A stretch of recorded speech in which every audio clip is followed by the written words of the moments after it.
Soundstripe.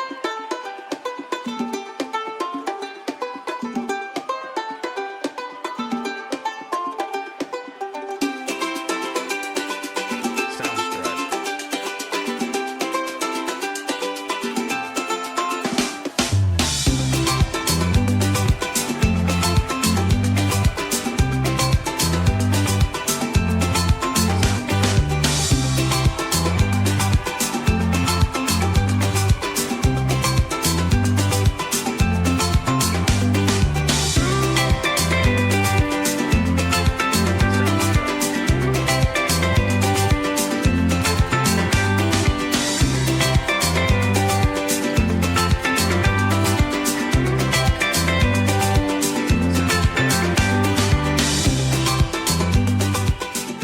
Hello guys, I got this great idea from Summer Star to do a reading story time with Tutu. This is my Tutu, Cynthia De Leon, and she's going to be reading the Tales of the Night Rainbow today. I'll be reading from a book called Tales from the Night Rainbow. This book is from Polly Lee and Coco Willis. Let me show you the book.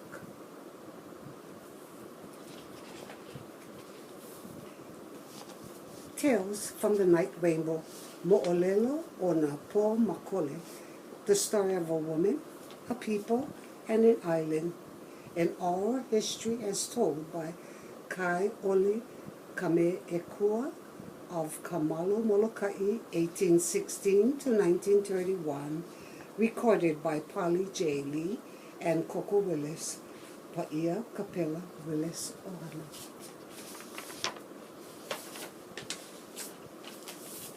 This book is written in first person. The stories are being shared with us by our big grandma, Kaili Ohe Kame'ekua of Kamalo Molokai, 1816 to 1931. This is a picture of her, beautiful woman.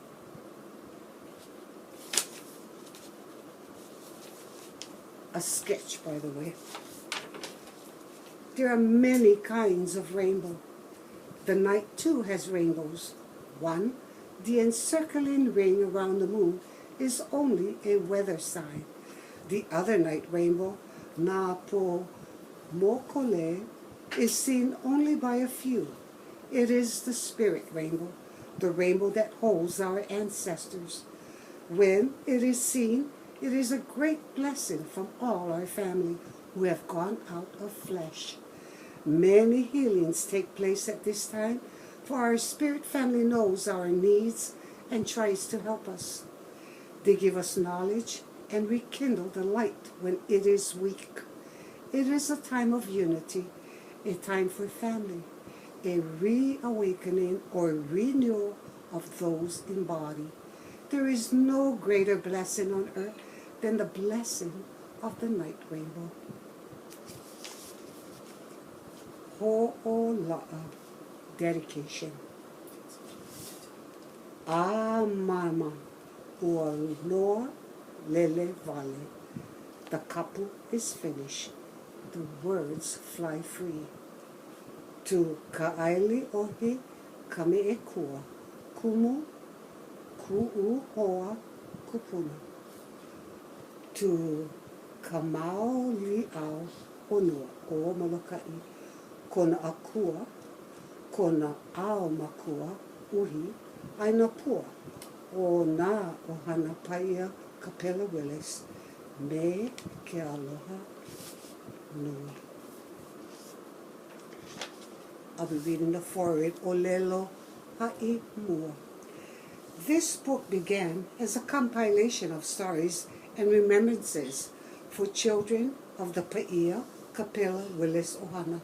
The family elders wanted the children to know who they were and the history of their family.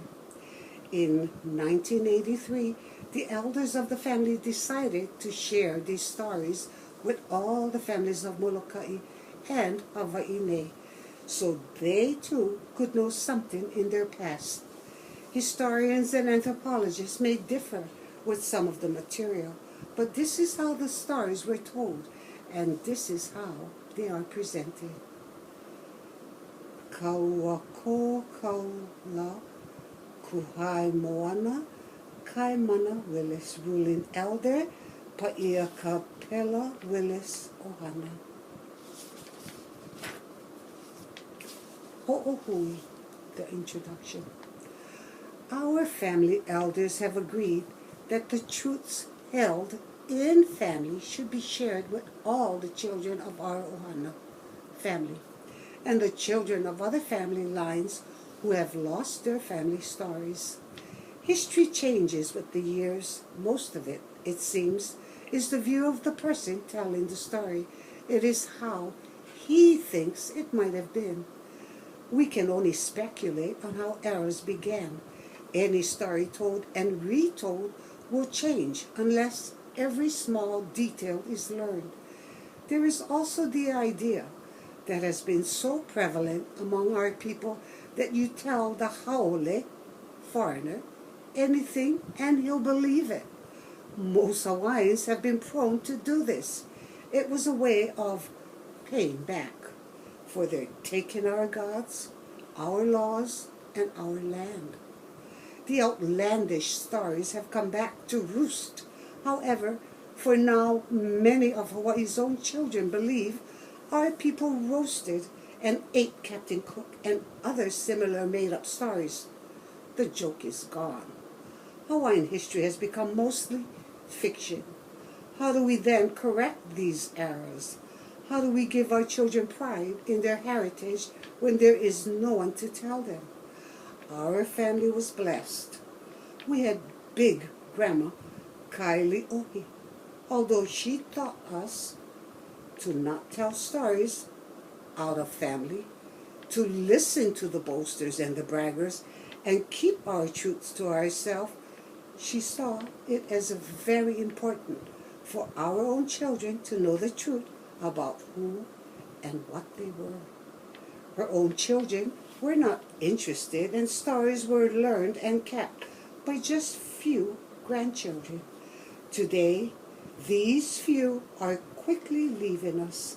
Since we began this book, most of the elders who shared their knowledge have joined their ancestors. Kaili Ohi was 17 when the missionaries came to Molokai. She was quiet, taken with their Bible, for it held all the stories of all the genealogies, and it could be passed on and on without worry on anyone's part that it would change. Her dream was a book like that of the Hawaiian people. There have been many Hawaiian histories written, most of them foreigners. The few Hawaiians who wrote histories did so after being converted to Christianity, and they were working for Christians when they wrote their pieces. Some things were told correctly, some were not, in Grandma's eyes. This is not just another history. It is the history of the Kanaka family of Molokai and of that island. Some of the younger generations of our family do not know who Kanaka was, or even who Grandma Kaili Ohi was. Kaili Ohi was the granddaughter of Kanaka, who was the most famous in all Hawaii for his knowledge in signs of the sea and the sky. He was called an omen reader. He knew the family chants from the ancient times down to himself. He knew the history chants.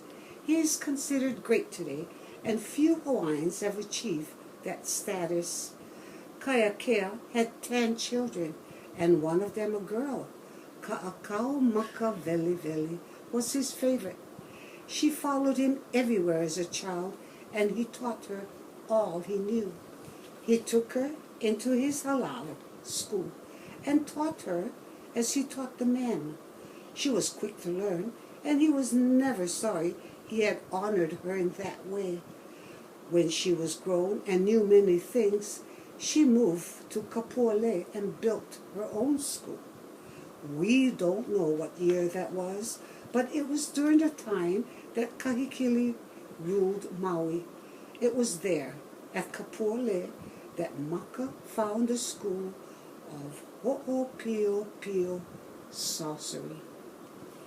When Grandma Kailiohi was born in 1816, she was hanai'd to, or raised by, her Aunt Maka, Veli, to be taught, and she was taught well. When still a child, she mastered the chants which told the history of the family, the fun story chants, and the main genealogy chants. She learned from the time she was a babe in arms until her teacher died in 1840. Kailiohi did not marry as a young girl. She stayed by her teacher and learned. The Christian missionaries came to Molokai in 1832. They built a choral church at Kalua'aka, and Kailiohi helped them build it. When Father Damien came to Kamalo, she helped build a church for him also. She saw much that was good in what the foreigners brought, and she was wise enough to know what was good in her own background. When George Fornander wrote his histories on Hawaii, he sent a Hawaiian man to her to learn from her. Kailiohi had learned already to be cautious, and she shared little. Later, George Fornander came to her himself, asking for information. Kailiohi lived through the entire monarchy. She was born during the reign of Kamehameha I and died well after Hawaii had become a territory to the United States. This history is as she and the members of her family told it. This is recorded by Pali Kealohilani Lee, Paia Capella Willis, Ohana. The first story I'm going to be reading is Kapoi Kahiko, or the Ancient People.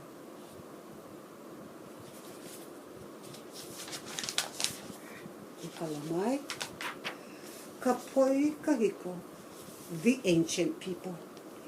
History, as anything else, is seen and understood by where a person stands on the mountain. All people climb the same mountain.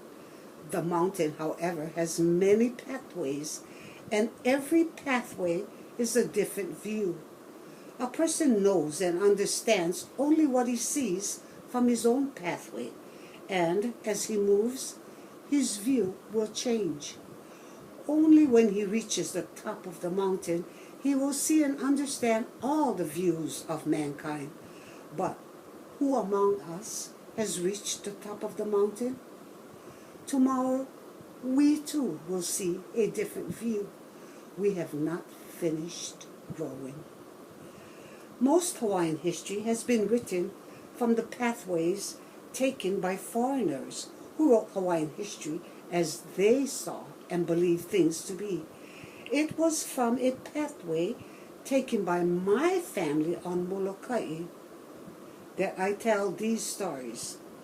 They are the stories as told by Kaiakea to my teacher and beloved mother, Ka'akau Maka Veli, whom I will refer to only as Maka Veli, and she in turn taught to those of us who were part of her halau school in Kapolei. The ancient ones were the people who were Maoli, native to Hawaii. 700 or 800 years ago, the Tahitians came to our islands, and since then the stories of our origins and life have been dominated by their outlook. In many ways, the Tahitians were a people similar to us, but in many others, we are as light is to the dark. The early ones lived with an attitude about life that gave them what we would call great power over their surroundings, but it is really the power of love and kinship working through the feelings of the objects we live among. Our ancestors lived in many small family communities and were guided by the elders of the family. The families we called Ohana, and all of the families on the islands who were of our line were Ohana Laha. Today we would call that a clan. There were many clans in those days and many people. Different communities belonging to a clan wore kapa clothing of the same color, but they had different markings on their kapa to show which part of the clan they belonged to, and used different hairstyles and tattoos. When you met a stranger and he wore the family color, you could tell his branch of the family by these differences. Each family had what we called an amalkua, a spirit felt as a living part of the family, a presence, like our ancestors, aware of us and ready at all times to show us the turns in our pathways. This spirit could be a part of anything or everything. Our family was called a mo'o family. A mo'i is a gecko or a lizard. We were kind to all creatures, for they were our brothers. We felt more for the gecko or lizard because it was our belief that they protected us and watched over us. Our family wore our hair shoulder length, and the men wore short beards. Some other branches of the family cut their hair short and plucked their beards. All the descendants of Kanehoalani, the Kaiakea family, wore finger tattoos to show that we followed a holy life. Other branches of the family had other tattoos, and some wore no tattoos at all. There are many clans in ancient days, each with its own color and its own amalkua. There was the Shark family with its colors of gray. There was the Shao clan who wore a dark red, and the Owl family who wore kapa of browns. The Thunder clan of Maui wore only the darkest black. On Oahu, there were families who wore orange, leeward families, and in Ko'olauloa, there were families with beautiful pink kapa. I do not know what their amalkua might have been or what family line they were. Each family took care of itself and made all they needed. On Molokai, the gods were Ku and Hina.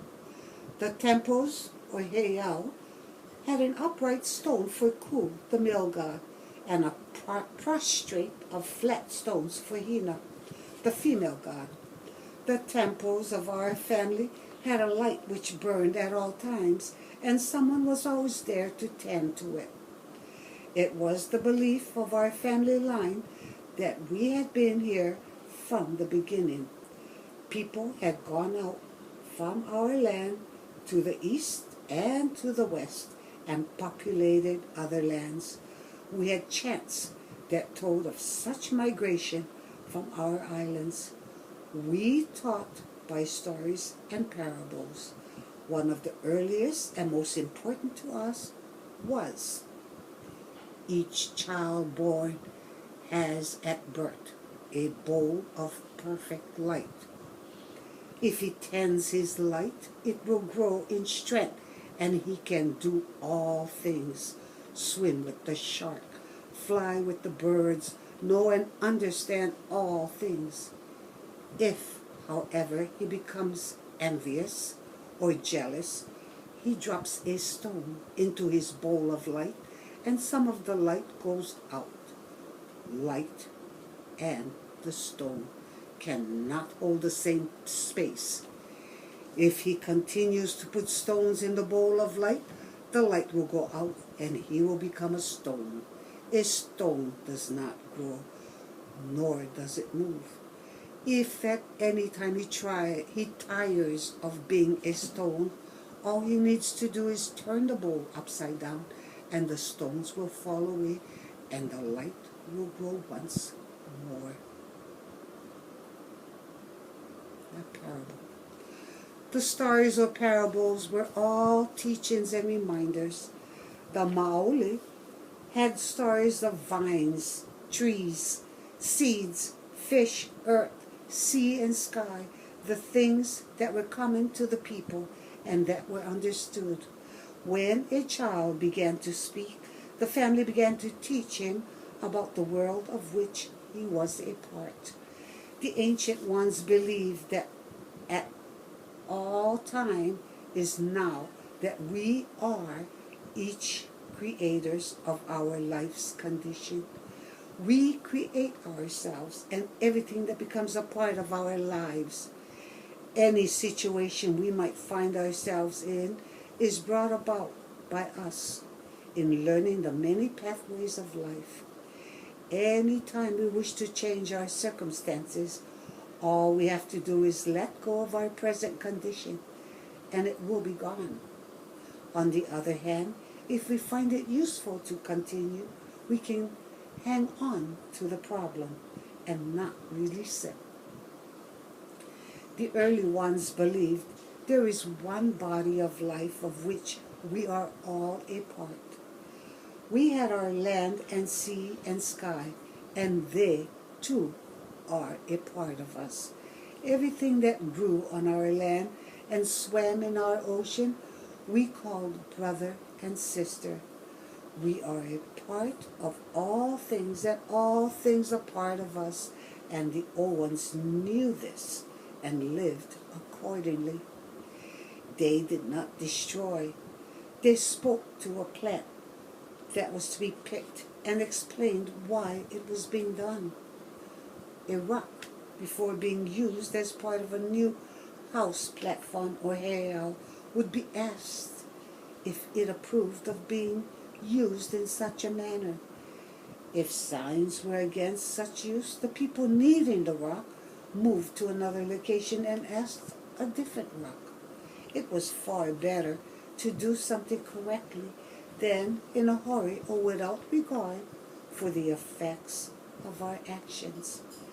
We were taught that when the mana, the personal power, is strong and people accept themselves as the powerful beings that they are, all things are possible. Moving rocks, for instance, need not be as big a burden if the rocks wished to be a part of this project. Man would carry the stone, but need not carry the weight of the stone. Such learning applied to all parts of life. In fishing and collecting food, when the amount that was needed was clearly understood, that amount became available. There was no want. There was no waste. The early ones taught that there is no dividing line between two people. You cannot hit your brother without hitting yourself, your father and your mother. It is best, then, to hit no one. The early ones had no kings, no great warlords, no armies, no system of laws. Around 1250 A.D., a priest named Pa'ao came on a visit from Tahiti. He knew Tahitians, for there were many Tahitians who had come here to live. Any family who wished to come and live on these shores was welcome, and they were helped to establish themselves. They usually adapted to our way of life quickly, and there was harmony among the families. Pa'ao was noticed for many reasons. He came wearing white. The color was not used by us, for it represented the absence of life. The man who came with him wore the Tahitian red malo, or clothing, which we were familiar with. Pa'ao visited every island asking questions, always asking questions. People wanted to be helpful and so told him of harbors and tides, fertile valleys, and all the things he asked about. No one thought much of it. That was his way. And then suddenly, like an unsettled wind, he was gone. When people asked each other about him, they called him the man who wore death. Several years later, Pa'ao did return. It's titled Maoli, which means the chiefs. And here's a picture of it. The artist did some really nice sketches. So I'll get started. Maoli, the chiefs. To us, they were invaders. Pa'ao had gone back to Tahiti and gathered thousands of people to come to Hawaii and take over the land. The men were tall, fierce warriors. They did not believe in the force of light, only in the force of the closed fist, in mighty armies that killed, took, and plundered. The people of Lanai were the first to see them approaching. They said the red malo of the invaders could be seen from horizon to horizon, making the sea itself take on a red hue. Soon, the sea did turn red with the blood of our people, as thousands were slaughtered and enslaved. The native population that could made for a run for Kauai, where they would be safe. You had to be well schooled in the tides of Kauai to get ashore safely. Many of the people who did not have time to get to the boats in time hid in mountain caves. The people who were caught were used as fish bait and human sacrifices, and their bones were used to decorate the tiki statues of the Tahitian gods. The Tahitians who became the rulers of our islands called themselves Maoli, the rulers or chiefs, and they called our people Manahune, small power, because they thought we were a joke. In fact, the people who lived here before the Ali'i came were much smaller than these warriors and had no knowledge of how to use a spear, of club, or any manner of war weapon. The early people had used their minds to cooperate with the world and had no war leaders or chiefs to lead them into battle. They were fishermen and farmers. They shared all they grew and caught with the community. To be a warrior, you must be trained in the ways of war. No one in our islands had such training at that time. Since the Tahitians did not consider mind power to be power at all, the people were, as they said, Manahune, small power. Some of the people who were living in the islands at the time were the descendants of Menehune, a man who has 16 sons. The two names merged, and all people who were here before the Tahitians took over our islands were called the Menehune. In truth, there were many different lines of families before the Tahitians. As a group, they called themselves the Mu, and the islands the Mu also. Individually, family groups were known by their own name. On Kauai, there were the Kamakaupo and the Navao. On Oahu, the Lae and Pae and Kea families. On Maui, there were the Ahu and the E families, as well as many La'i family members. Some families were just known by their Amakua and nothing else. The people of Molokai, who were my ancestors, called themselves Kapoe'au Hiva, the light carriers, or the people who tended the sacred light. Other families of Molokai had names to do with the light or the rainbow. Legends and stories of the Menehune's great deeds came about because the ali'i would give orders when they wanted a fish pond built, or a temple, or a ditch, and allowed a very short time for it to be done. The ali'i would order the Maoli natives to do the job and go off laughing. If the work was not accomplished in the given time, all the people of that place would be slaughtered. When such orders were given, the Maoli or pre-ali'i came out of hiding, down from the mountain, from the caves, and they worked together as one person to accomplish the task. These jobs were done at night because during the day, other work had to be done. When enough people were not available on one island, fireballs were sent up as a signal to the ancient ones on other islands that help was needed. When the first rays of dawn began to show on the day the project was to be completed, the boats were already gone.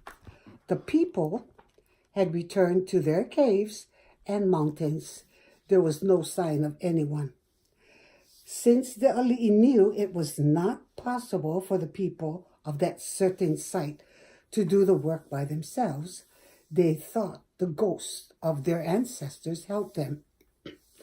When they happened to see or hear people coming down from the mountains for such a project, they hid, for the burial places of the ancient ones were in the mountains. This is how the stories of the night marchers began. In those days, the ones who marched were flesh and blood. They would not bow to the rule of the bloodthirsty ali'i, so they hid away, waiting for a time when the land would be at peace again. Some families lived several generations in the mountains before they knew things would not change back to the old ways ever again. The ali'i people ruled over the system of chiefs. War was accepted as way of life. They thought everything could be taken by force. They were always fighting. Father fought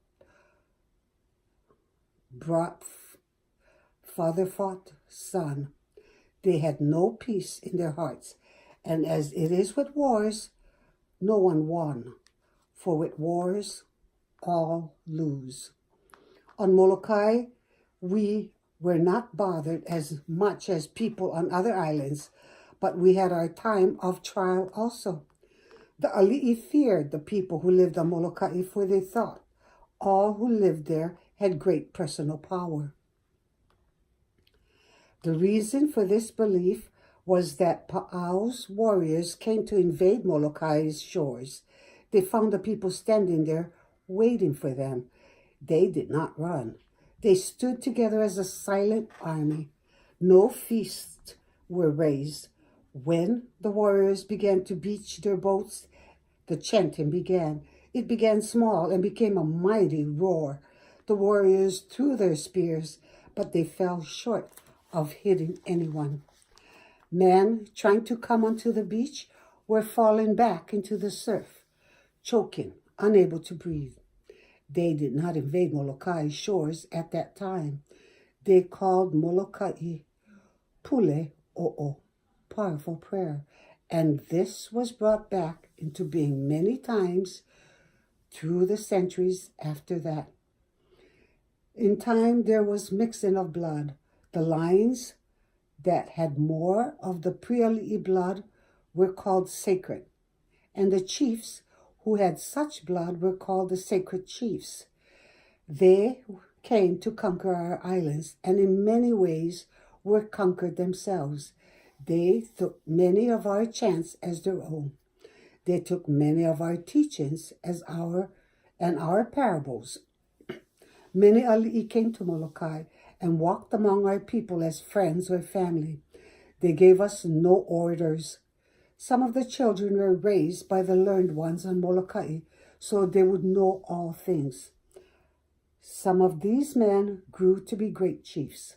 Some still saw more glory in battle than in awareness and love, and their bodies died in battle, for they had much to learn.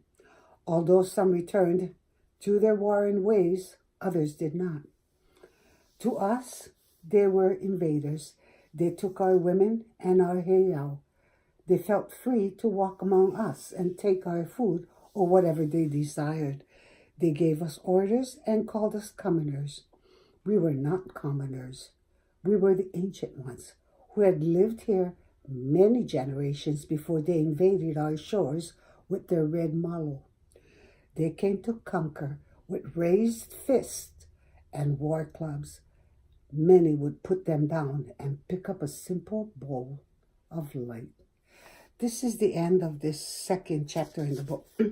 And I will share some pictures first, as a matter of fact, because of course we have just a few in the book. But this one is about the family, and or better, the system by which the family is ruled.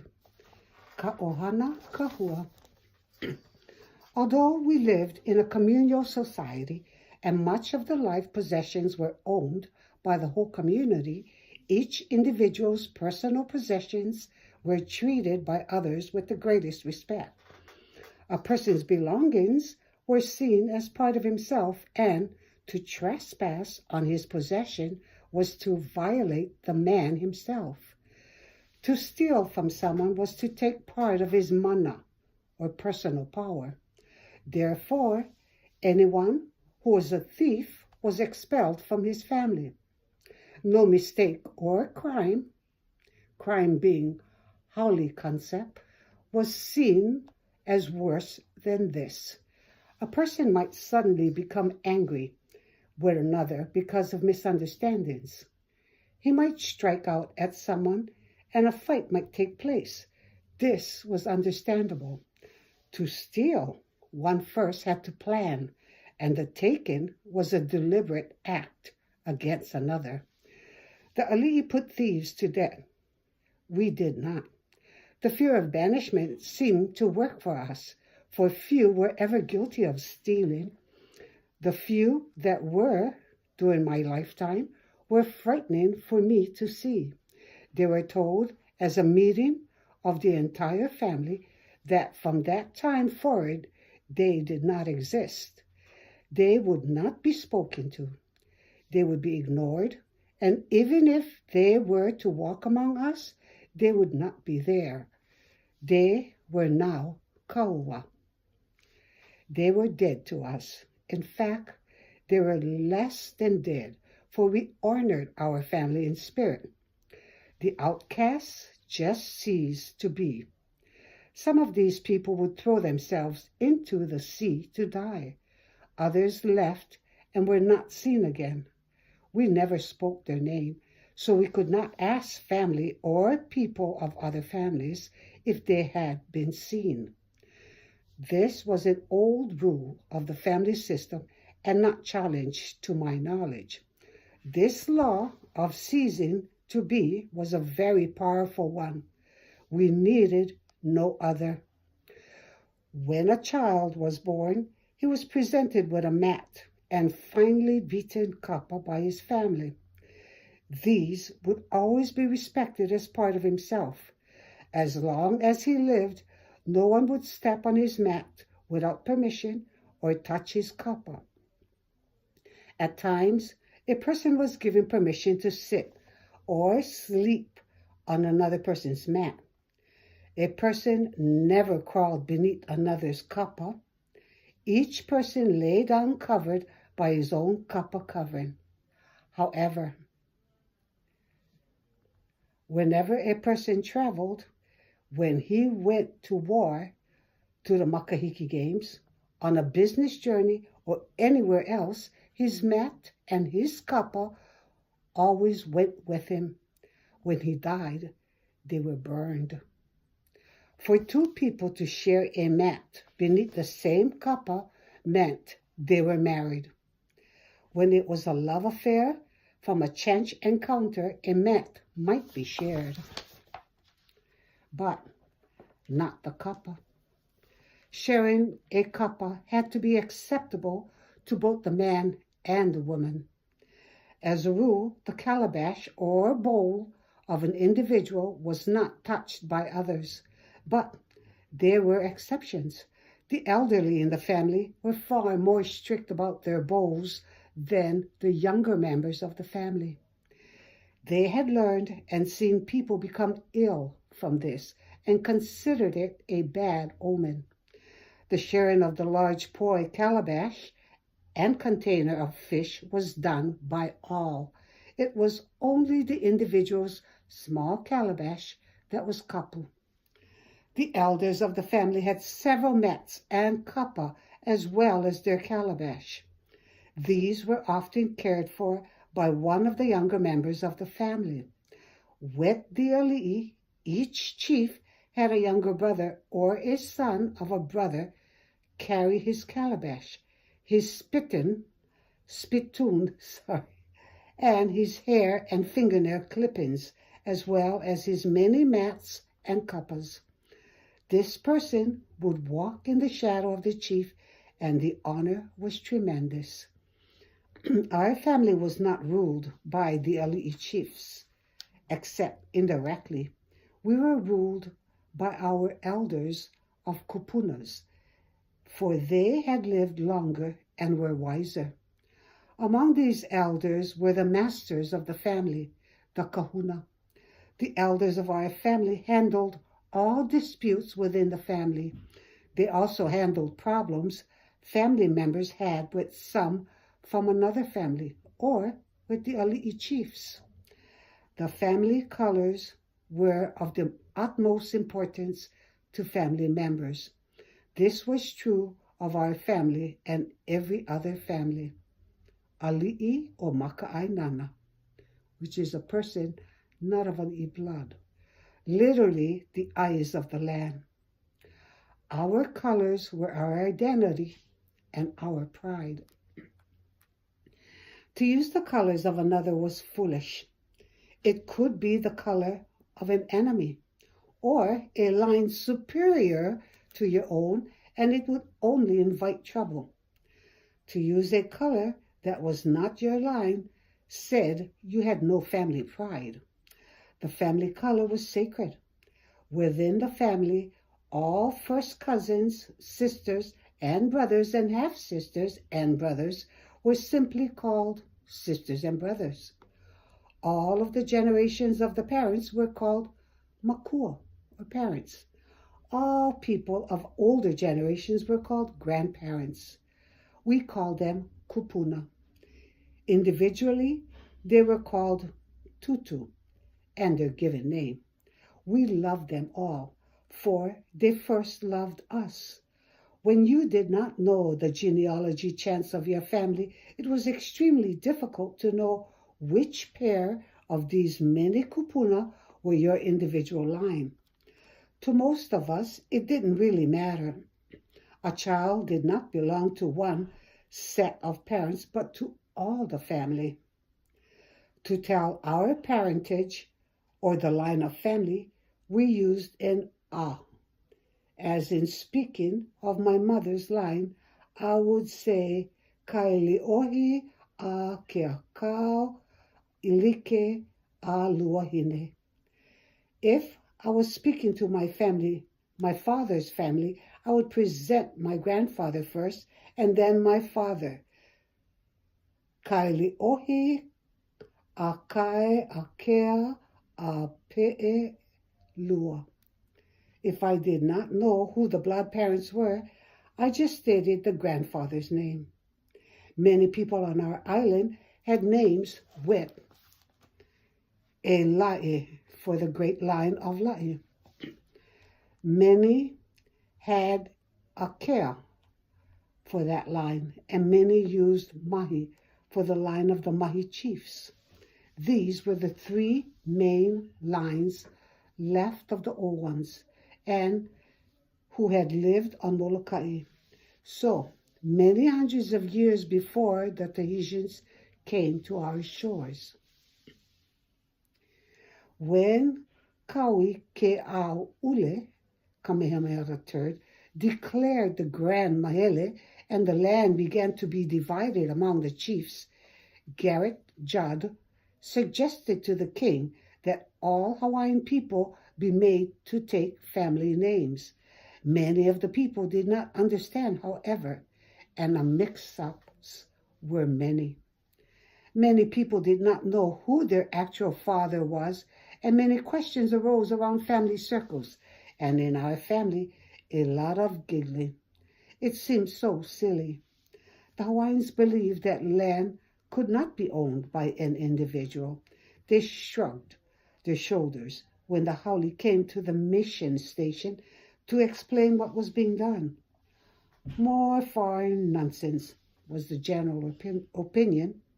When someone offered to give a few yards of cloth or a jug of wine for the little paper to the land, many said, "Why not?" The exchange was made. It was not that we were stupid. It was not that we were illiterate, for most of us could read and write. It was a total lack of understanding between two cultures. In our family, we collectively owned many things. Very few things were individually owned. The land, the sky, the sea were for all man. How can you divide that? With all these changes, the old family system of rule was thrown aside and new ways introduced. The new ways were foreign ways and useless to the Hawaiian heart. It left the Hawaiian without identity. He lost his family, his ways of ruling himself, his history, and his dignity in a few short years, all for the lack of understanding. At the same time, the Hawaiian children were being taught a history in the government schools that had nothing to do with the memories of the kupuna of our family. Government schools at that time were taught by the missionaries, and their point of view prevailed. It was the view of the teachers from where they stood on the mountain. They did not see the Hawaiian point of view. In fact, in many cases, they did not see the Hawaiian at all. The children of the islands were being taught that their ancestors were cannibals. This was not the case. Not with the ali'i, and certainly not with the pre-ali'i. The ali'i did have human sacrifices during the time of Pa'au, and there were many during Ume's terrible reign. There were also many ali'i chiefs who put no one to death. Children were taught, however, that their ancestors were cannibals, lazy, and played all the time in the water and in bed. Teachers used the word indolent, a word never explained to me, but it had a very nasty sound. I wish we had more hours to play in the water. I wish we had more time for the rest and lovemaking. All of my life, my people worked very, very hard. We did not ask another to do for us what we could do for ourselves. We shared all we caught, grew, and made. We wasted nothing. To waste or take what was not needed was great error, and the person would be called upon at some future time to right the wrong. It was my belief that the ohana system was the originator of what was later called the aloha spirit, for all life was founded on love. There was love of family, love of land, love of sea, and love and respect for yourself and all around you. All were one. It was difficult for people to understand the family ways of yesterday. For instance, few can understand the fact that one household had so many wives. The Hawaiians have been talked about as if they had harems. The concept of wife and of family were very different from what they were today. It has always been the custom of Hawaiians to care for one another. When a man died, what was to happen to his household? Who would care for the wives and children left behind? They were taken into the household of another brother, son, or cousin as wives with all the rights and privileges they had in their own home. If they caught the eye of another and wanted to leave, they had the right to go. As a rule, no woman was kept against her will. I know of a case or two where a man wanted very much to share the kappa of a certain wife nearly acquired from the death of another. The woman would not accept him. And in one case, when she wanted to leave to marry another, he was consumed with jealousy and refused to let her go. This was not usually the case, however. Some of these women were old enough to be grandparents of the men who took them into their household as wives. Then, as now, men want romance with a pretty face and a young, shapely body. Most romances were with beautiful cousins of equal rank, a comely commoner, or to carry on the bloodline, a sister to produce an heir of the highest bloodline. There were occasions when a brother and sister truly loved each other. Usually it had nothing to do with love.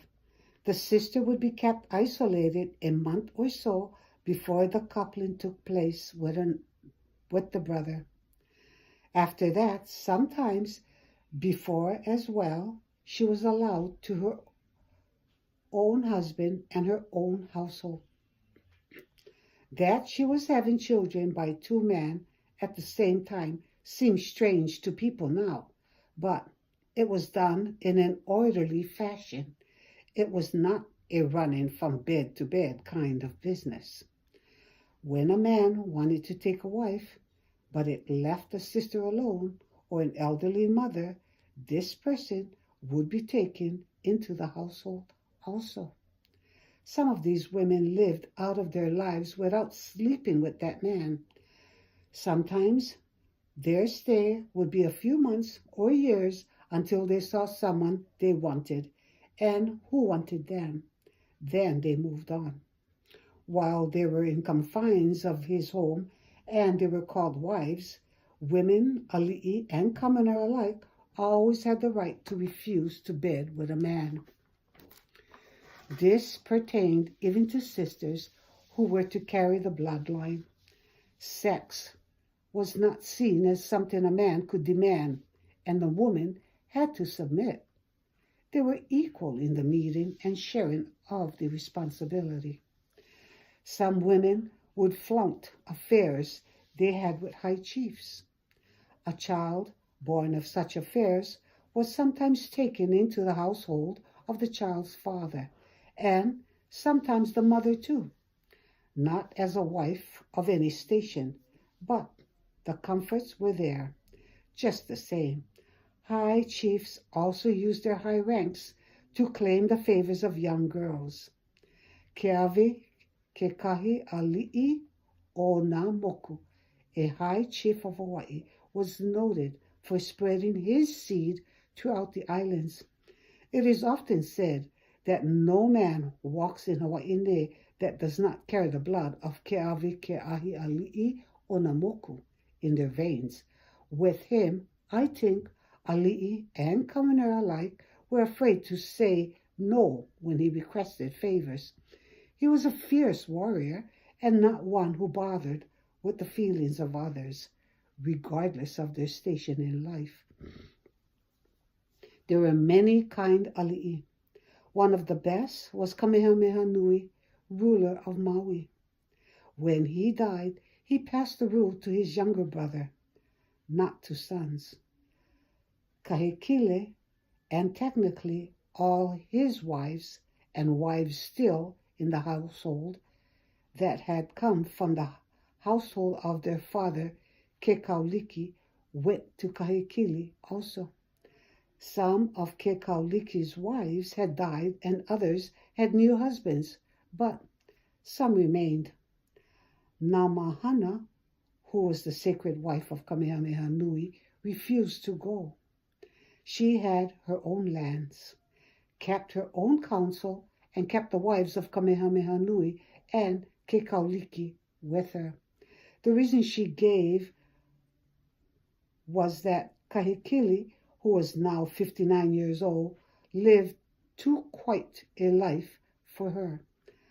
Namahana was full of fun and gaiety. She loved to party and gamble.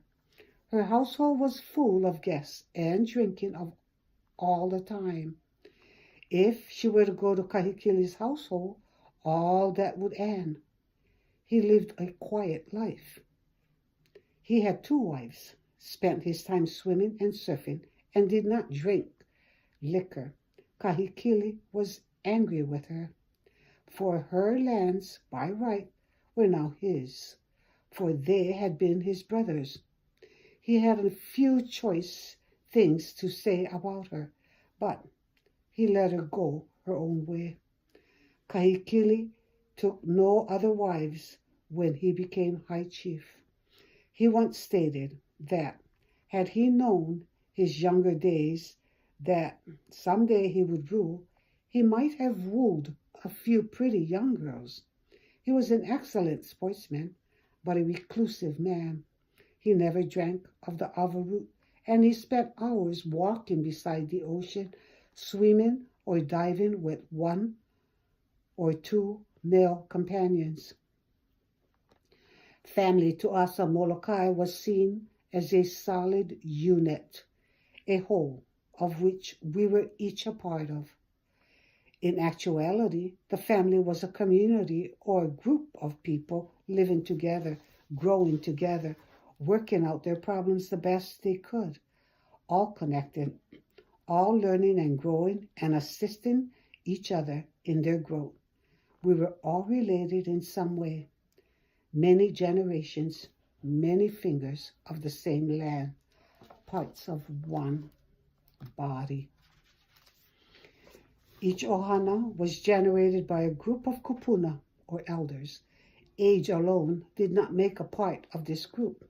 There were many old people who were not. To become part of the ruling body of the family, you had to be accepted by all of the elders.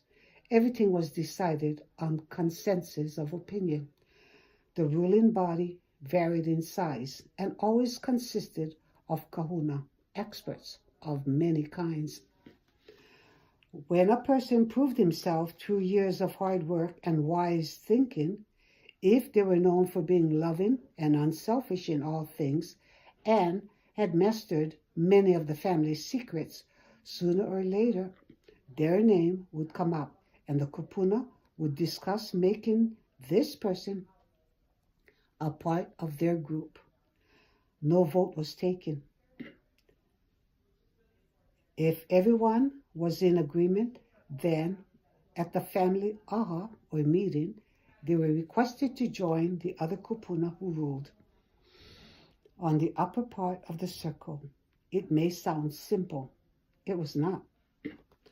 One of the kupuna was our chief or ruling elder. He did not rule alone like the ali'i. All our ruling elders ruled together. This one person met with other family heads when there was need of it, and brought us news of what was going on in other families.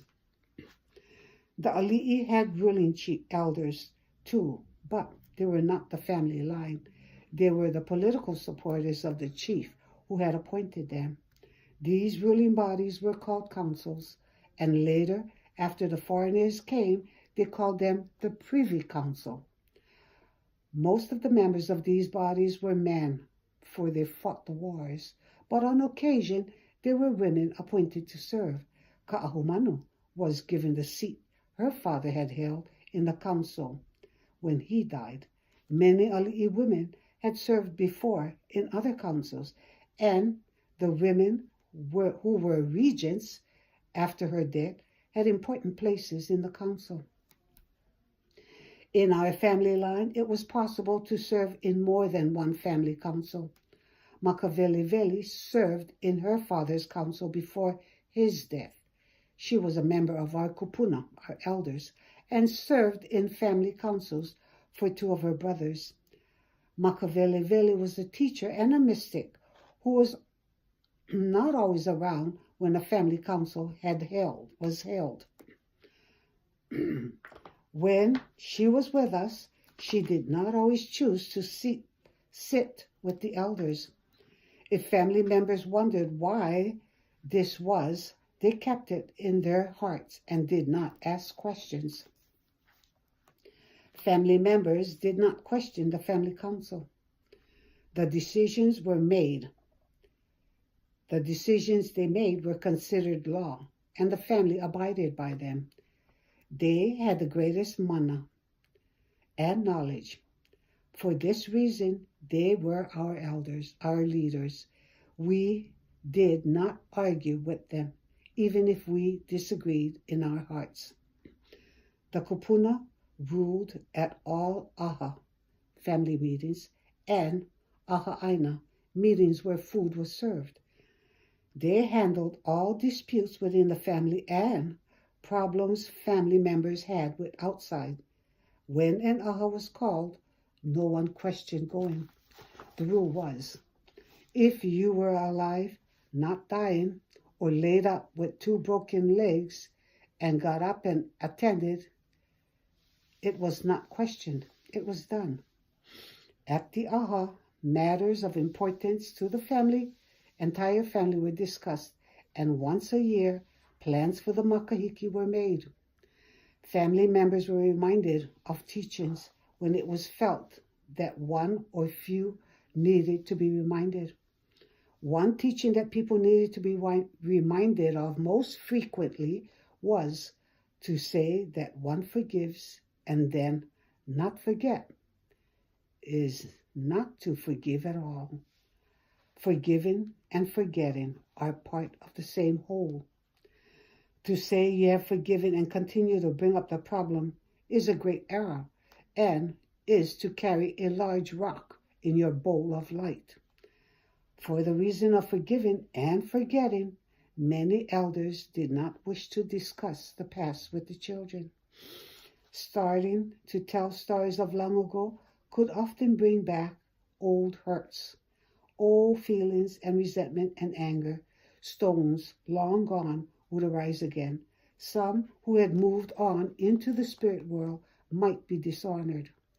So they felt it was best forgotten, and our history was buried with the kupuna, and it was no more. The aha consisted of the flesh or living family and the spirit family. That a person had passed from the flesh did not make them less family. They were spoken to, of, and to, remembered in mele and chant. At meals, they were remembered before the family ate the food. For this reason, foreigners said we had hundreds of gods that we prayed to. Gods indeed. They were our family, our loved ones, our parents. The Aumaukua was also a part of our family circle, and explaining this is difficult. Perhaps you could understand it as a guardian angel. Christians believe that. Well, we had our Aumaukua. That is as near as I can explain it. The Aumaukua was our identity and an important part of our family. It did not need to be in the body of anything. However, for the Aumaukua was a spirit. They were like a messenger between the two worlds, the spirit of the flesh. They had access to both worlds or places. Our family Aumaukua was a mo'o, lizard or dragon. My mother's family line had as their Aumaukua the thunder. If we were one with all things and all matter, we were one with them, and they were one with us. Why should that seem so strange? Our family Aumaukua were sometimes printed in kapa designs on our family banner for the Makahiki Games. It was to bring forth all the mana of the spirit family. Nobody was afraid. It was all part of the fun. Our rules or laws were few in the family, but we all knew them by heart.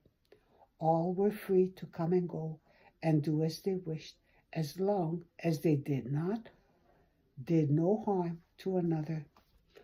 All that was worked upon was shared with the family, divided into 4 portions. The first going to the elderly who could no longer work for themselves. Who the elderly were was not decided by any but the person himself. Some worked hard every day, and we were far older than some who had laid the day's work aside. Each knew his own heart and body. They knew when they could no longer share in the workload. We shared with other members of the family and took the last portion for our own household. Our family did not consider ourselves to be ali'i. We considered ourselves to be above ali'i. We were a sacred line here from the beginning of time. Once a year at makahiki seasons, we had presentation of family. Every family member who was alive attended this meeting. Family members that had moved away from our community returned. It was a time of great rejoicing, remembering, and romancing. For we met family we had not known before, and the young ones fell in love. Some stayed behind when the family left, while others left and cousins when the time came to leave. At the presentation of family, each family line was presented and a genealogy recited of that line. With our family, all the children of my grandfather Kanaka, their wives and children, grandchildren and great-grandchildren, would all be in attendance. This was the only time we saw each other all year, as we all had families of our own, and the rest of the year we were busy with working the land and caring for the things that filled our days and nights. At these great celebrations, all the old chants were told of our history, our heritage, of Molokai Ohina. There would be many tears and much laughter. All who had passed into the spirit during the year would be remembered, and chants and meles in their honor recited. During this time, we did no work except for the preparation of food and other essentials. The days were full of games and contests. When the best of each game or contest was decided, these were the participants who represented our family against other families in the island. This was mainly in sports, but included games of skill and martial arts. When the time came for our family to participate in the games against other families, we stood as one body behind our players. We cheered and yelled, and on occasion, when we felt a member of the other side did not play honorably, we called him names and reviled his ancestors, for which we all had to be penitent later. Then as now, people were people. We had good times and bad times, fun times and hard times. The difference comes when it comes to family. Then we were part of the whole. We had our ohana. Called Haka Haka Leo or Ha'i Only, which means omen readers, seers, and prophets. And here again we have a beautiful sketch from the book, just to share. He kind of looks like Coco Willis, who is the, I guess, great-grandson of Kailiohe. So, and I may be wrong. I have to go back and check. So let me start off. Since the beginning of time, there have been seers and prophets living in our islands. Ali'i prophets were often part of a group called that served the chiefs. Chiefs wanted a prophet close at hand at all times to consult in regard to wars, his health, his future in general, and the future of his enemies. Some of these prophets only prophesied things the chief wanted to hear. And the chief, hearing and wanting these things to happen, would act accordingly. The Ali'i had other prophets that would not lie, but told things as they really saw them. Some of these were put to death for being so truthful. The ancient ones, which is the Priali, had many men and women who had been born with the gift of prophecy. These people we saw as special. It is our belief that these people were very old souls who had come back into flesh to help others. Sometimes this was a family member, a close family member, or someone of a far branch of the extended family we call Ohana Laha. We called these people Kaula.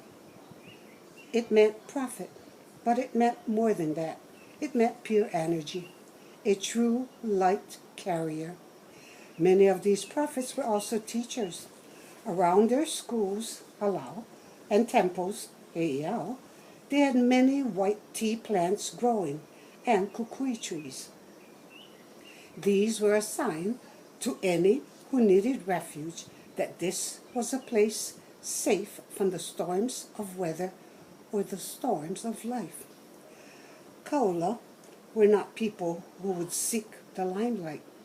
You had to seek them out if you had need of such a one. All were welcome at their door, ali'i and commoner alike. Some of these holy ones asked questions or requested certain things be brought from the forest or the sea to help him read the signs. Some had no need of anything except a question, and the truly great ones did not even need the question. Not all kaula found the answers the same way. Some shut their eyes and seemed lifeless. They would seem to not breathe. While in this state, they said they could go to family in spirit, the future or the past, to find the answer. Some said they would consult the family, amokua. The sex of the kaula was of no importance. Their ability, energy, and force was all that mattered. My own kumu teacher, Makaveliveli, was a great prophetess and seer. The greatest kaula in our family, however, had been Kiha Vahine of Hana, Maoli. It was her name I was given as my sacred name at birth, because it was hoped that I had been blessed with her mana, or her ability strength. Makaveliveli was to teach me the things a seer or sacred one should know. On Molokai, the term kaula was not often used, but then kahuna was seldom used either.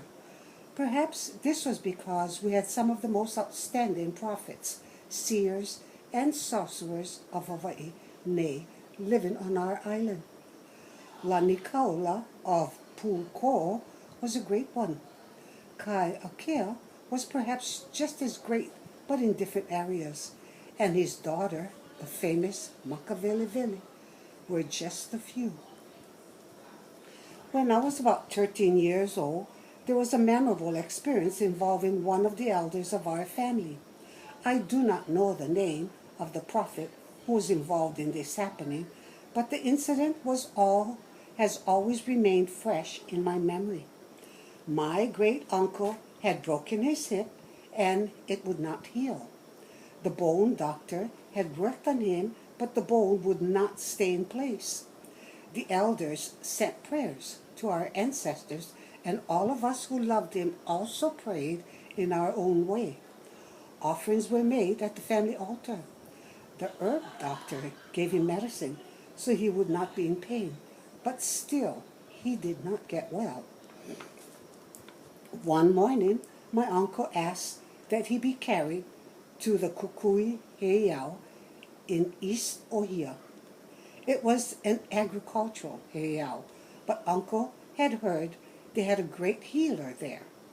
It was quite a trip to carry an old man, but Uncle was greatly loved and his request was honored. The elders chose 4 strong young men to carry Uncle Pu'u, and the elders followed behind. Food was carried for the journey, and mats so they could rest along the way. This healer was not of our family, and it was not known if he would see or help my uncle. Along the way, the elders prayed. This whole procedure was most unusual. Family treated family. Everyone felt great suspense. Those of us who stayed behind tried not to worry, but let the spirit family take care of Uncle and the elders on their journey. Uncle Pu'u'olani had been one of the ruling chiefs of our ohana for many years. He was very aged, but his mind was quick and his eyes bright. Before they started on the journey, he asked the elders to pick another to sit at the aha, or his council, for him until he recovered. Pe'elua, my father, was picked. So he had gone with the elders on the journey to Kukui Heiau. It was from him that I heard the story in detail when they returned. The trip to the Heiau had been without incident. No one had called to them. There had been no barking dogs. The skies had been blue and clear. A high-arched rainbow walked ahead of them. As they approached the Heiau, a man came toward them. It was a strong youth in his mid-20s. He told the man that he knew who they were and why they had come. He told them they brought Uncle a long, long way for nothing, for his hip had already begun to heal. Uncle was old, but he would live a long time. Then he looked straight to Manu, my cousin, who had helped carry Uncle, and told him to get his house in order, for his time was near. There was no way this young man could have known who they were or why they had come seeking aid. They asked if he was the one they sought, for they had expected a sage of great years. He smiled in answer and invited them into the heiau for rest and food. They rested that night at the heiau, and the young man and others like him giving them food and seeing to their wants. The next day they began the return journey home. Now that Uncle knew he would live, he was at peace and quite merry. He did not feel ready to walk to his ancestors. When people died and did not wish to go, or died quickly, as in a battle or some accident, they sometimes stuck around in spirit doing mischief. It was for this reason that we wanted all the ohana to feel at peace when it was their time to go. The Amaukua was waiting for them, would make the walk easy for them, and make them welcome. It was the job of the family, in flesh, to help each other be at peace within ourselves, especially when we were about to leave this life and this body. When someone, as Uncle had done, stubbornly refused to go, we did all we could to help them stay. We were taught from the time we could understand that there are no accidents. All things happen for a reason.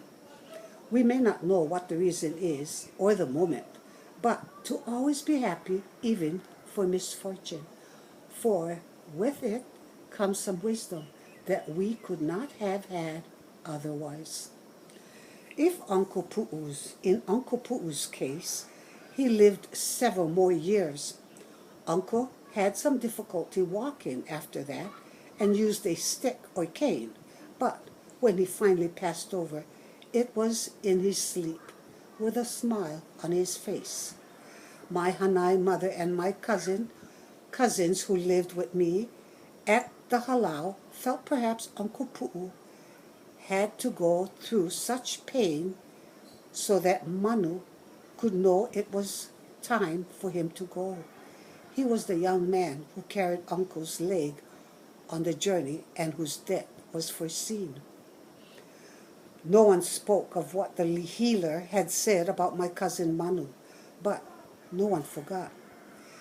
I expect it was heavy on his mind as well. He made many trips into the forest alone and to the heiau at night, when it was easier to speak to the gods and ancestors. Manu was still quite young. He and his wahine, his woman or his wife, had three small children, a newborn at the time, a little girl who was just beginning to walk, and a small boy of 3 years. Manu was a good man, a good fisherman, a good net maker, a good bird catcher, and a good father. He was quick in his mind and kind and thoughtful of others. He was already being considered changing in the world around us. Many foreigners had come to Hawaii. Lahaina Luna was full of them, and more were coming all the time. They had been able to push Liholiho, or Kamehameha II, around. But the family understood that, for he was an even-tempered man and not sharp-witted. He was also easily used by any who gave him liquor. Now, there was a new king, Kaui Keaouli, his younger brother, Kamehameha III, who had been raised skillfully under the wing of Boki and Liliha. Kau Keaouli was a smart man. He had been taught to read and write by the long necks, the missionaries. He carried the mana of his ancestors. Why then was he turning against his own people? Why was he taxing us so highly? Why was he sending men out as friends to snoop and see how many pigs and dogs each household had? How many fish ponds? How large a garden? One family member told us that he heard that all the money being collected went into the pants of Garrett Judd, and he would allow the king only money for certain things. They said in Lahaina they called Judd King Judd. The family was greatly troubled, and talk went on until dawn. So it was, as I embarked upon many years of greater learning, the omens were already there. Our world was changing around us.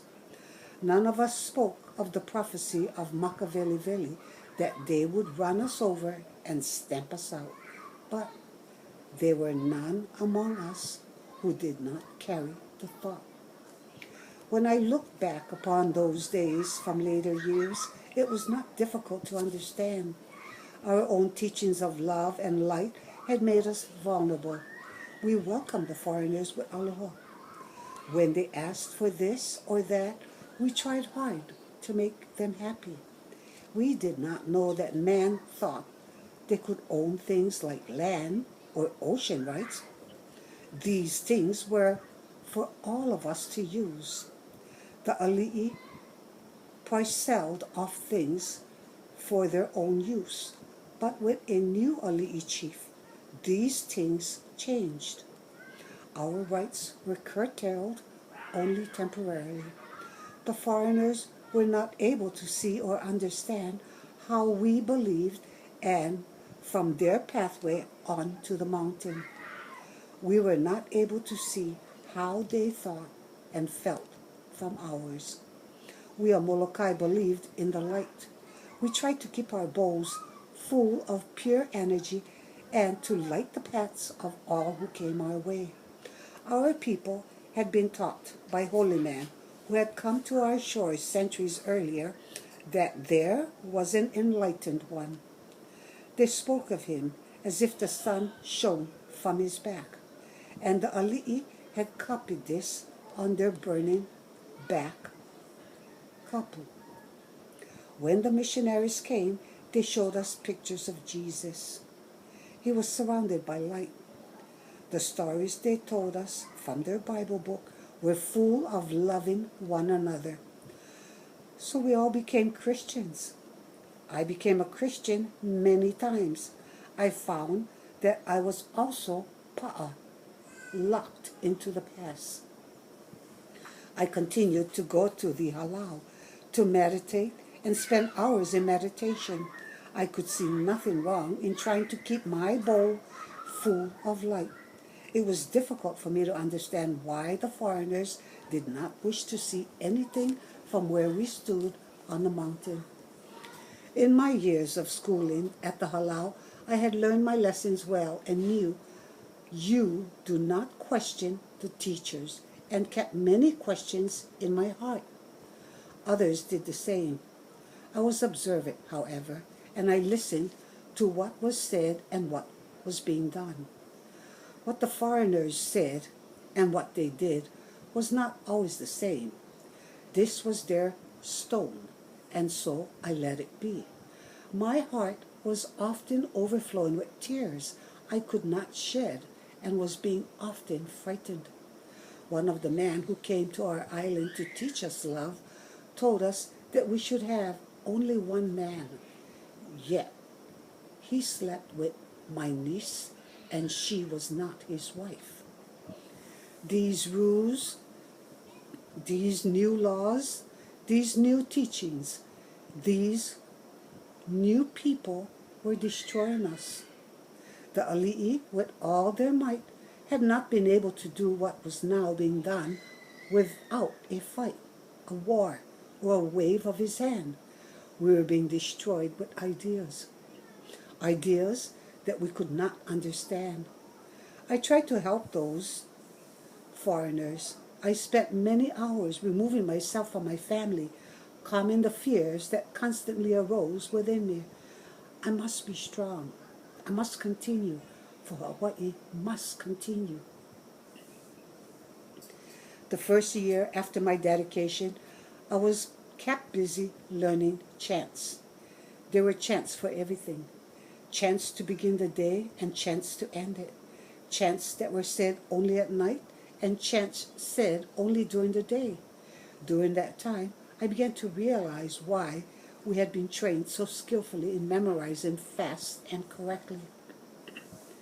Family chants of my mother's bloodline were far easier than those of my famous grandfather, Kai Akeo. The Maoli lines of the family and their descendants told of length of rule, age, when someone died, things that certain people were remembered for, great deeds and small, their wives, and if one wife came from another line, that the husbands, what that line was. These were easily learned. The chants of the history of the early ones, the pre-ali'i, or poi al hiva, were far harder. Some of the students of our halal had been working on them for many years. After a few months, I found I even dreamed chants, learning in sleep to perfect one, tone, delivery, and volume. During this time, we were taught signs and the meaning of signs. All our teaching intertwined like vines. The chants, the teachings, the meditation were as one. The long years of preparation in strict obedience, paying attention to the smallest detail and not wasting time with silly chatter, were now bearing the fruit of our toil. We were excited about our lessons. There was so much to learn. Near the end of that first year, there was a feeling of unrest in our school. Our kumu spent many nights on her prayer platform in deep meditation. During the days, we could feel the strain she was under. She told us that our lesson time was growing shorter, and there was much to learn. We continued to learn new chants and teachings. We also began to have lessons on healing and how to conduct ho'oponopono, how to correct. Where it was needed, we learned faith healing, herbal medicine, signs to look for in a patient, and what herbs helped which ailment. We took trips into the mountain and by the seashore. These trips were loved by us all. We would practice our chanting as we journeyed. On more than one occasion, we would leave in the company of one of the older, more experienced students, leaving our teacher behind in meditation, and then find her waiting for us at the seashore or at a certain spot high on the mountaintop. I knew nothing was impossible, and I cannot say I was surprised. Now I wish I was able to do the same. That was not meant to be. As time progressed, we learned more history and lessons taught by our elder early ancestors. We were taught also in things we had always known, but had not been taught. These were called ohana knowledge. These were things we had brought with us from our lifetimes. We studied ourselves and why we had returned at this special time and place. Each person's lesson was different at that time. Each of us was her own teacher. We had to go into ourselves for every answer. This was a time for self-knowledge. To be help to others, we had to know our own failings and strong points. It was a time for self-healing. We tried to keep ourselves in balance, for as our knowledge grew, so did our power. Power can be used for good or evil. Temptations were many, and we could fool ourselves easily into thinking we were doing something for someone else, when it was to bring glory to ourselves. As the years progressed, one fading into the other, we continued our chants and stories of the ancient ones. They were full of meaning, and we loved the stories, so it made it easier. As we became more knowledgeable about the past and its people, the individuals in the chants became alive to us. They were no longer just names in a chant. I could see why the family always spoke of family in spirit. They were so much like us in so many ways. I found I had favorites that I spoke to, and I felt I often was answered, so that they were aware of my feelings. I could see many of them in my mind's eye. I began to understand them and why they had done certain things and why they felt the way they did. I fell in love with my ancestors. They were as much a part of me and my life as the food I ate and the water I drank. My last year in the halal continued much of what I had been studying already. My world had become much bigger than I had ever dreamed. I had learned to see things with my heart, not just the body. I. That I. I was beginning to view things in a different dimension. The understanding and knowledge that were to be mine were just becoming a small glimmer of what was to come. That year brought many changes in the world around me that were not part of my schooling, not of Makaveli school anyway. Visits to the family circle brought news from our island and other islands. 2 of my sisters had married.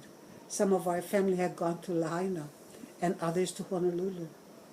Kaui ke au ule, Kamehameha III, was still king, but the foreigners seemed to run the government. The family members who had been to the cities and had shook their heads as they told of the sailors and the goings on. There was much shaking of heads, and everyone questioned everyone else about how could this be. What was happening? There was both the shock at how things were going in the city and refusing to believe that it could be so bad. I could do nothing about it, so I turned away from the things they talked about. I worked on my teachings, my lessons, and my chants. I worked on my own growth. In dreams, we had ways of telling ourselves simple truths. These were things we needed to tend to, but put aside or forgotten. Dreams were the spiritual self speaking to the body. Messages were often simple and to the point. A journey in a dream was our journey through life on earth. This could be walking or riding a horse or donkey. You could see the person in the dream as someone of a person you looked up to. That was the good in you. When you dreamed about a person you did not care for, or did not trust, that was your own negative side. When dreaming of an enclosure, a house, or a small area in which you were confined, the dream was about your own body. It was important to pay attention to repairs needed in your dream. Dreams were what would, in later years, be called a road map. Dreams were useful as ways to learn lessons begun in the day, and a problem taken to bed could be solved when you awoke in the morning. Forgotten facts could be brought to mind, chants and songs learned. It was very useful. Dreams of flying were spiritual dreams. These were dreams beyond the earth state. They were of an eternal nature and of many lifetimes. It was a returning to the condition and place, the state, where we were between lifetimes. We were with our spirit Ohana. As the Hawaiian people turned from their old ways and became members of this or that flock, those of us who loved our old ways and believed in keeping our bowl of light were watched closely. Members of our own families spied on us, withdrew from us, and told on us. In all things, we had to be most careful. There was a division in the land and division in the minds and hearts of our people. It was a time of trial. In this next chapter, we'll be reading about the kahunas. And actually, in Hawaii, we had more than 40 specific denoted titled kahunas. This particular chapter is called Kahuna Kahua Haua, the kahuna system. I'll show you a brief list of the 40. Of course, I'm not going to read it because it's like way too much for me. So if you take a look there, I guess maybe you can pause and read some of it.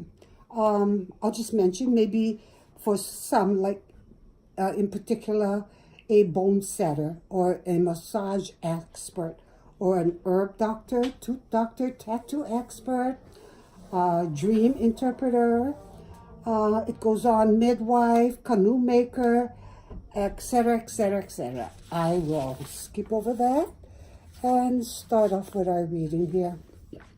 The word kahuna was not often used by us. To place it in front of a title denoted that a certain person was the highest expert in his field, whether in the ohana or on a specific island. The student who studied under such a one was not given this title even if he had studied for many years. It was not until an elderly kahuna was about to pass from life that he would designate who was to follow him. If a pupil was highly favored with wisdom and quickness of mind, the kahuna would call him to his side, breathe into his mouth, and pass on some bit of knowledge that had not been taught in school. When the elder breathed in his last breath, the new appointed one would pick up his duties. He who excelled all others became the keeper of the secret. The term kahuna was not as revered by us as it was later. It was any person with great knowledge in one or more fields. There were over 40 kinds of craft. kahuna alone. There were 14 kahunas of the healing arts. There were also counselors to the chiefs, those who were politicians. Since all the elders in the family were expert in many things, we were more inclined to think of them as grandparents, aunties, or uncles. The men who made canoes were considered by most people to be the ones with the highest mana, or power. That is to say, the greatest skill. Canoe making was learned only by a few, to the point where they were considered kahuna. Craft people in mat weaving, coconut weaving, fishnet making, spear making, kapa dyeing, kapa beading were all considered kahuna when they became expert and could do things in their craft beyond the normal expertise of man. The things we made were the fundamentals of life. We all learned to do many of these things. In those days, we had no stores. What we needed, we made. The word kahuna began to be misused in the mid-1800s by foreigners who did not understand Hawaiian terminology. By 1900, the word brought fear to many. There are always people who wish to trade on the ignorance of others, and these people found a good market among the foreigners.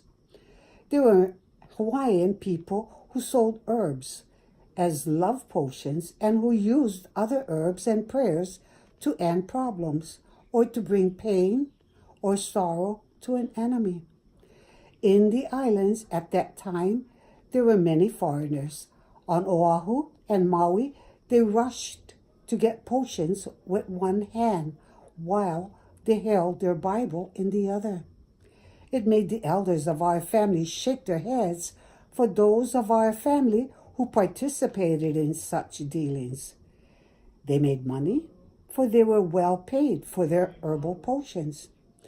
What power they had was lost, for they had lost the light from their bowls for the sake of fun and profit. There were other kahuna.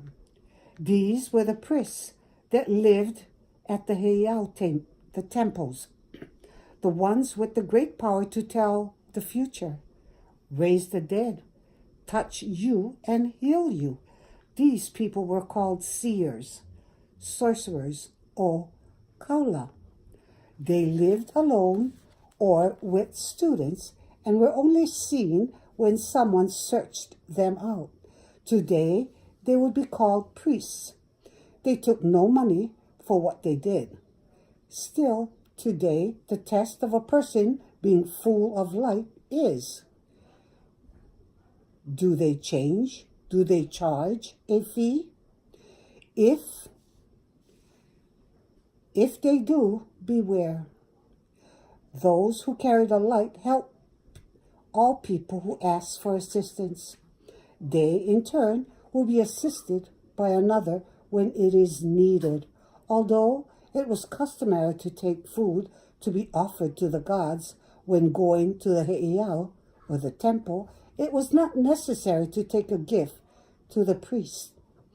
They had farms and fished just as we did. The students took care of the chores and learned humility. Part of their training was to know all parts of life. There were other kinds of kahuna who came with the ali'i. These were the men who plotted wars, had men killed as sacrifices at their heiau, and caused great destruction among our people. The first of these were Pa'au, who came around 1250 A.D. These men were not of our people, and we had to keep them from the shores of Molokai. There were times when, in order to protect our island from the forces of darkness, our people band together and used all of our knowledge to keep those who would destroy us from our shores. It was at this time that Molokai began to be feared, for it was seen by many as a place of great power, and that it was. In our ohana, all who kept the rules of the family had great power. When rain was needed, rain came. When there was enough, it stopped. That was child's play and only needed good concentration. Children in training in weather reading or star reading spent hours in contests of will, each concentrating against the other to make a cloud larger or smaller, to make it rain or clear up. Conditions would sometimes alter all day long as the children seesawed back and forth in their contests of will. There were many contests of concentration, moving objects, sending them away, or finding them and bringing them forth. Stories of such things were now considered untrue. When I was growing up, it was everyday practice. Life was a school. Life is still a school. People continue to learn as long as they live. The Hawaiian way was to believe that we had been born to learn, and we would continue to learn as long as we walked the earth. We had never heard of marching off to a building with a rice ball and a piece of fish for a foreigner to teach us about life. Our teachers were members of our own family who could better know our needs. The elders of our family were wise. By watching the children and seeing what they did well and what interested them, they helped us to place them with an uncle or auntie who could teach them all that there was to be known about a particular area of knowledge. Many children were placed at birth, or by the time they were 1 or 2 years of age, because they had already shown the path upon which their heart would lead them.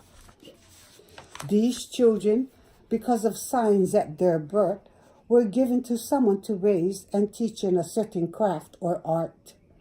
This placement was no more wrong than the placement of children when they were older. The kupuna, or elders, knew what they were doing. Children placed at birth were usually the ones who were to be schooled as readers of signs and omens, navigators, or practitioners of the healing arts. Children chosen latest in life were the ones taught the history chants of the family. These children were usually being taught something else, and when their ability was seen, family chants were added. The history of the family was of great importance. A child had to show a good memory, love of detail, and be able to sit for long periods of time in deep concentration. In our family, after a near disaster, when the young man who was learning to become the genealogy chanter died, the elders chose 2 replacements, 1 boy and 1 girl, to be trained. Thereafter, this was the custom. This happened long before I was born, but because of it, my family knew the stories of its past, and I have the stories to pass on to my children. Children who would study the genealogy chants were made known at Aha'aina Ho'olilo. The elders observed children under consideration for some time. When a sign was made known to one of the elders, it was shared with the Aha'aina Ho'olilo. At this time, the family gathered together. The chosen child or children were presented and taken to the heiau, where a ritual of consecration was performed. During this ritual, the one who was the teacher would breathe into the child's mouth and onto the top of the head and say, "May this mana, the gift of the ku au hau, amaukua, pass through me and guide you." Thus the child's years of training began. Up until 1840, all children of Molokai started their years of training with a ritual of consecration at the heiau.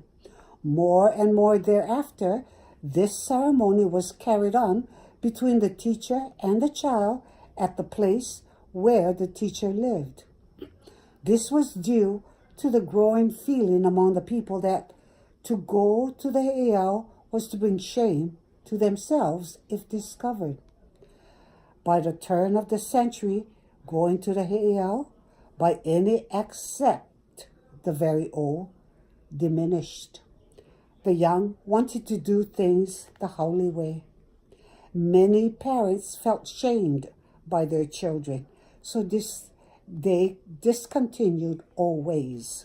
It was not so much the missionaries that changed things on Molokai as the younger generations. Many of the people from Molokai moved or took trips to other islands, to Lahaina and Honolulu. They felt Molokai ways were backward. They laughed at their families' beliefs and way of life. Many of them refused to take part in family ceremonies, especially ones held at the heiau. The leaders had lost their place of wisdom in their eyes. The young looked up to no one. For this reason, I tried to keep my family from going to the city. It felt evil came in the cities and had seen no good come from them. My people, those who were living here long before the arrival of the ali'i, had several kinds of heiau. We had fishing heiau for good fishing and for the care of those of us who fished the ocean. We had agricultural heiau for good crops and the care of those who farmed the land. Each school had its own heiau where the students asked their amaukua for special care and assistance with their lessons. There were also heiau for ku or hina, our parent earth, sky, and sea. Before the ali'i arrived, we had no wooden statues in or near our heiau. Later, after their influence, most of the heiau on other islands had tiki. On Molokai, this was done at Halawa by Kahekili and other chiefs, put tiki gods at other sites on Molokai. Our heiau remained as they had throughout generations before us.